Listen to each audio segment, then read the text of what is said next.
I think we have almost everyone here.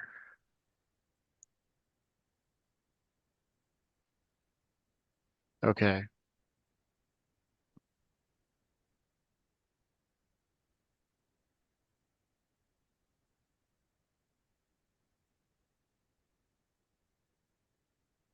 Okay, I guess we could begin.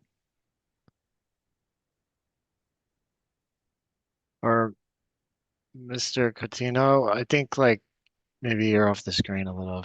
You're attempting to be on the screen, just letting you know. Thank you. Okay.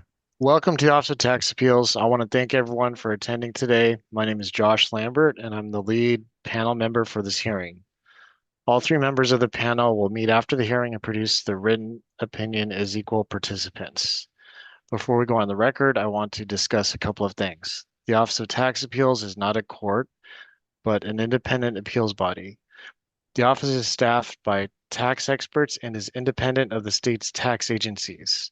This hearing is being auto-transcribed by Zoom. So to ensure we have an accurate record, we ask that everyone state their name before they speak and that everyone speaks one at a time and do not speak over each other. Please speak directly into your microphone and mute your microphone if you're not speaking. Also speak loudly and clearly. When needed, the panel will stop the hearing process and ask for clarification. After the hearing, the official hearing transcript will be available on the Office of Tax Appeals website. Were there any questions before we go on the record? And I'm hearing none, so we are now on the record in the Office of Tax Appeals oral hearing for the appeal of Wei An Xin and Chenghan Jiang, case number 241017740. The date is January 22nd, 2026, and the time is 11:13 a.m. My name is Josh Lambert, and I am the lead panel member for this hearing, and my co-panelists today are Judge Stephen Kim and Judge Josh Aldrich.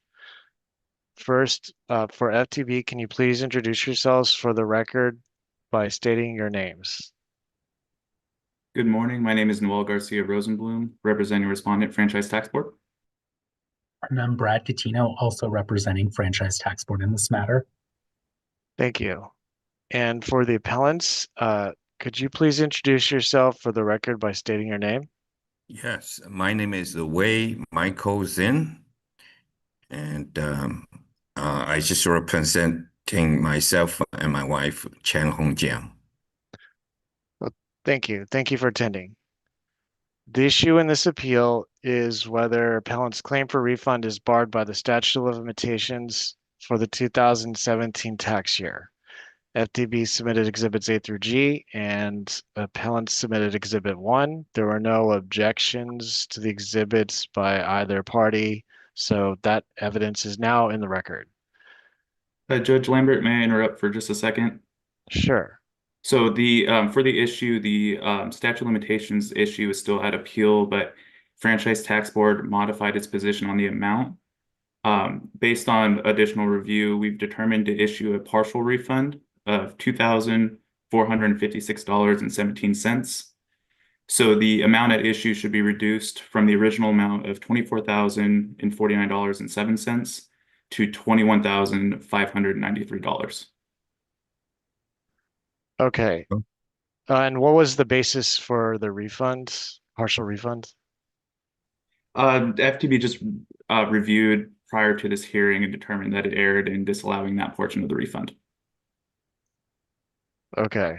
And maybe you could explain more in your presentation so that we're aware of how it affects the issue, the amount that's currently at issue, so we're not confused. And just to confirm, you're allowing a refund of $2,456.17. Yes, that's correct. And the amount at issue now is 21,593. Yes, that's correct. Okay, thank you. Okay, so we can move on to the appellant's presentation, Mr. Zinn. We Yes. discussed you could have 10 minutes, and you Okay. stated you wanted to be a witness, and I could. Yeah, I can be the witness, and I I have a little presentation, if I may, to share uh with yeah, the sure. panel. Sorry. So it But makes first, yeah, easier for Mr. me to present it.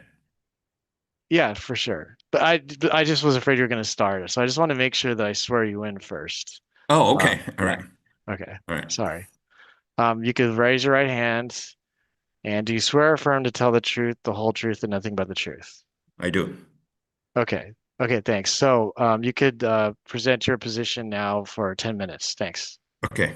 That'll be quick. Mm.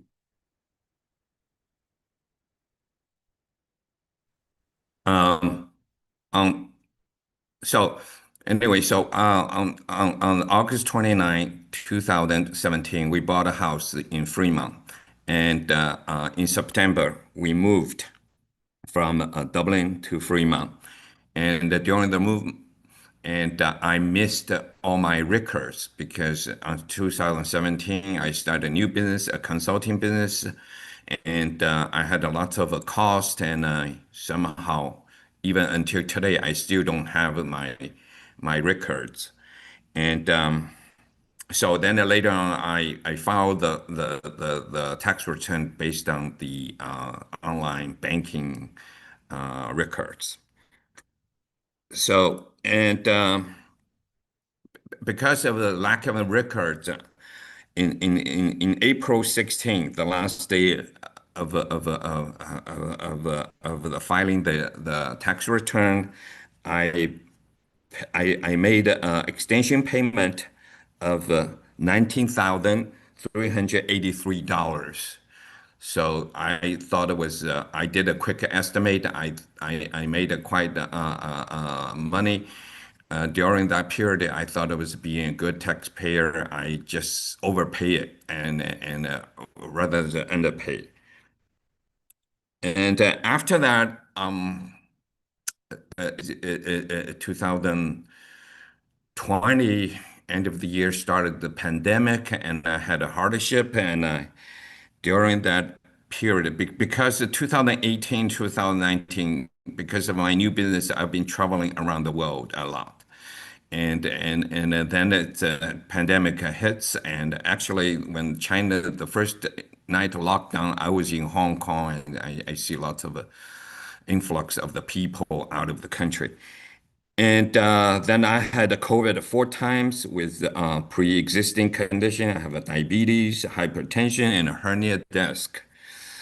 And during that time, I had to move my parents, who was born when my dad was born in 1932, and my mom born in 1937, and from a senior home to my home. So I have to take care of them. And my mother-in-law died October 3rd, 2022 in China. My wife had to travel to China to take care of her. So, and I also have a young daughter who was born May 13th, 2015. So she was very young. And I just didn't have a time to look for my record to find the patterns of file the tax return. And then FTB assessed my tax on October 27th, 2019. And my tax liability at the time was $1,759 plus the delinquent filing penalty as $439.75, and the interest up to that day is $177.71. Total is $2,376.46. And because of my new house, I never received any information. So on July 18th, 2020, FTB took my 2019 tax refund of $2,456.17 out of my 2019 tax refund. And that's include $79.71 interest. So I filed really late, filed the tax return on June 5th of 2024 through mail because the TurboTax is no longer available. And my filing is instead of tax liability, I should have a refund of $2,210.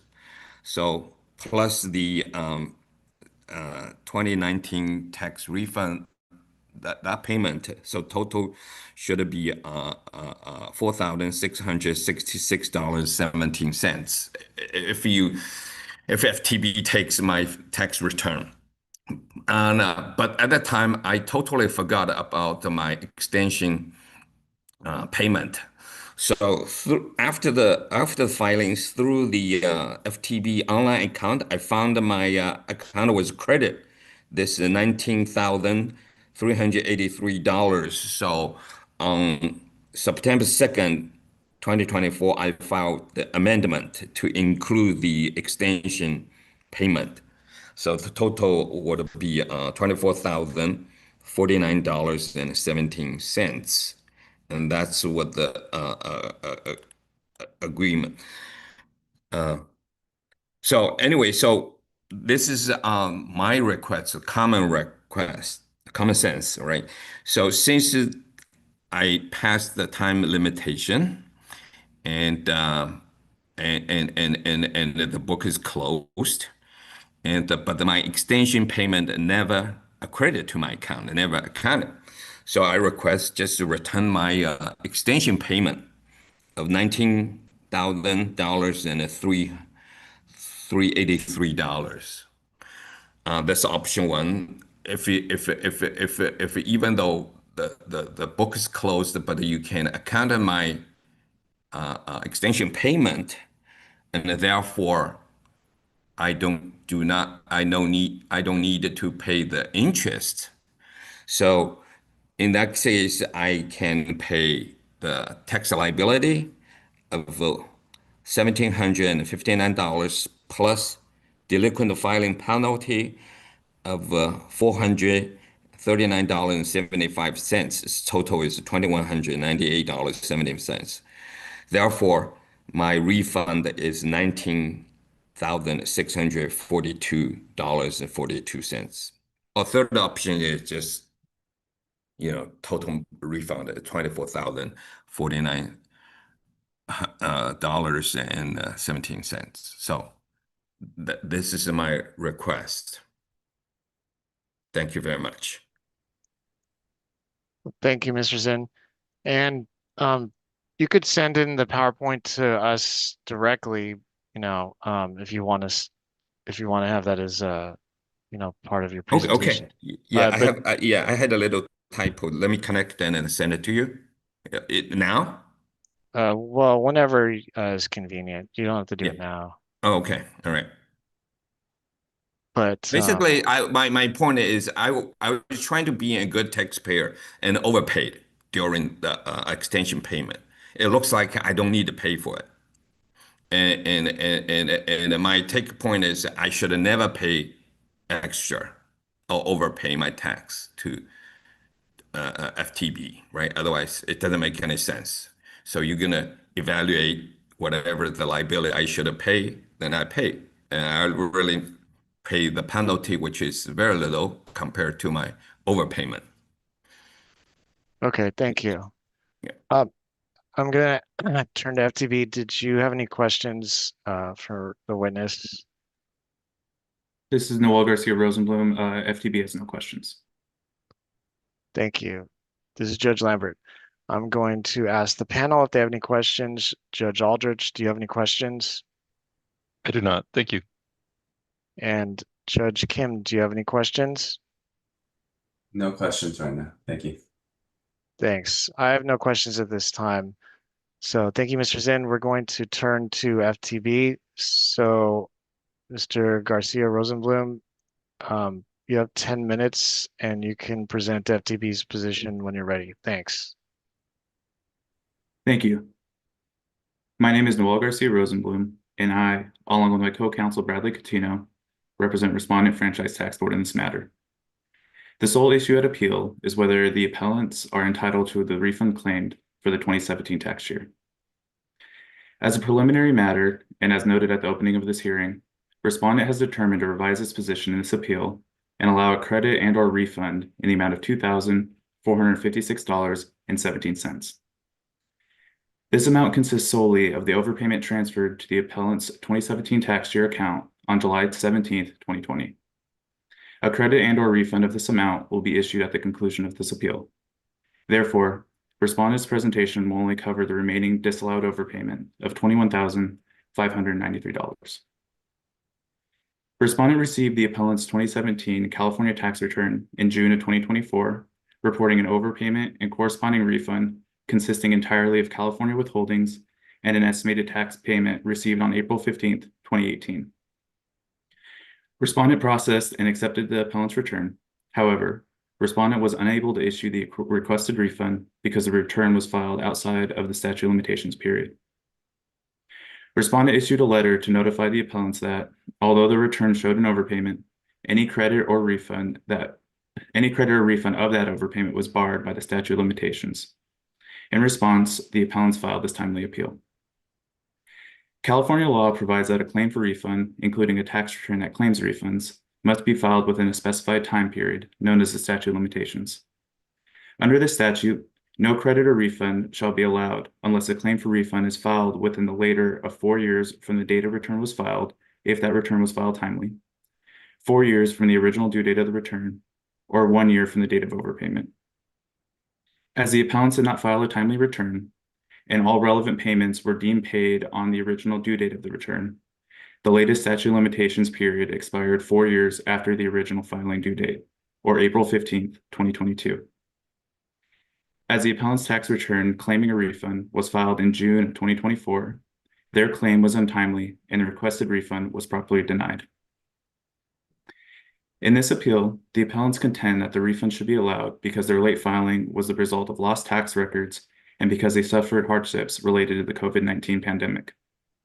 While respondent sympathizes with the appellant's hardships, California law does not provide a waiver of the statutory period based on reasonable cause or extenuating circumstances, and a taxpayer's failure to file a timely claim for refund prevents the taxpayer from doing so at a later date. This is true even if a taxpayer is unaware of the statute of limitations. Therefore, because the appellant's claim for refund was not filed within the applicable statute of limitations period, respondent's claim for refund denial should be sustained. I'm happy to answer any questions you may have. Thank you. Thank you. Judge Kim, did you have any questions? No questions. Thank you. Thanks. And Judge Aldrich, do you have any questions? Hey, this is Judge Aldrich. I had a quick question. So it sounded like in appellant's opening presentation, he made 3 requests. The second request was relief of penalty and interest.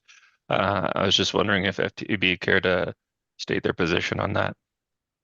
Sure. Referring to Exhibit A, initially, Franchise Tax Board proposed penalties in its Notice of Proposed Assessments, which were issued during 2019 to the appellants. However, when the appellants filed their tax return, their withholding was larger than their tax liability, so those penalties were all waived. So no penalties or interest were imposed on the appellant's 2017 year account. Thank you. Okay, well, I have no questions at this time, but thank you, Mr. Garcia Rosenblum. So we could turn to Mr. Zinn if you want to make your closing remarks for 5 minutes and respond to anything FTB stated. You can proceed when you're ready. Yeah, I have one question is during the FTB assessment, and how come FTB did fail to credit my overpayment? If you did at the time, instead of you take my refund, and you should send me the refund, taking the extra payment from 2019 refund, then you should be able to refund whatever the rest, right? It's around $19,000 back because you already had my extension payment. So how could that happen? Is there any way you can correct your mistake then? So that's really bothers me is FTB made a mistake, and even though I understand it's past the time limitation, but is there any way you could correct the mistake then? Yeah. So I could turn to FTB and ask if you had any response to what Mr. Zinn was saying. I'm not quite sure what the question is. Could you clarify your question again for me, please? yeah. Had you accredit my extension payment instead of after June 2024, after I filed the tax return, you cashed my extension payment of $19,383, but you never credit into my account. So when you FTB do the assessment of my tax liability, and you found that I need to pay, 1,700 and some change, and then you went to my 2019 refund and took the money plus these interest. And I said, had you accredit my extension payment of 19,000, and then you all needed to do is subtract this 1,700, and then 2019, I mean 2018, 2019, you should give me the refund. Do I make myself clear? I'm still having trouble understanding quite what you're asking, but as I stated, the that refund, which was the overpayment from the 2019 tax year of $2,456.17, FTB has determined to credit or refund you that at the conclusion of this appeal. The other amounts, because they were outside the statute of limitations period, cannot be refunded. Okay. I mean, basically, FTP didn't do a good job, and therefore, instead of the refund at the time, 2019, when you do the assessment, and you impose my tax liability, and I subtracted it from the my extension payment, and then you would send me a refund check. But and then that action that it's already passed because you made a mistake and then it passed the statute of limitation, and therefore you can't give me that refund, right? That's what you're saying. The It is Franchise Tax Board notes it's on your mistake. It's not on my mistake. Mr. Zinn, you could just address, generally your arguments, to the panel, so we don't get into a back and forth where we're speaking over each other. But if you present what you're saying, then the panel will consider what you're stating when we're writing the written opinion. And so Okay. if you have any opinions or arguments, you could just present them and we'll take them into consideration. Okay. Yeah. Okay. I sense I sent I will include in my my presentation to send to you. Great. Thank you. Okay, thank you. So if there's nothing further, I'm going to conclude the hearing. So I want to thank both parties for appearing today, and we will issue a written opinion within 100 days. And um, do we have to keep the record open if you're going to be submitting your presentation? We could keep the record open until you submit your presentation, and then we'll close the record after that. Okay. So you could just send it in Okay. soon if you can. Yeah. So I send it to today, this afternoon. Okay. okay. Thank you. Thank you very much, Judge. Yeah, thank And you, thank Mr. you, Zan. Mr. And yeah, Gentleman. all right. The next hearing will start at 1 p.m. So have a nice day. Okay. Bye. Okay. Bye-bye.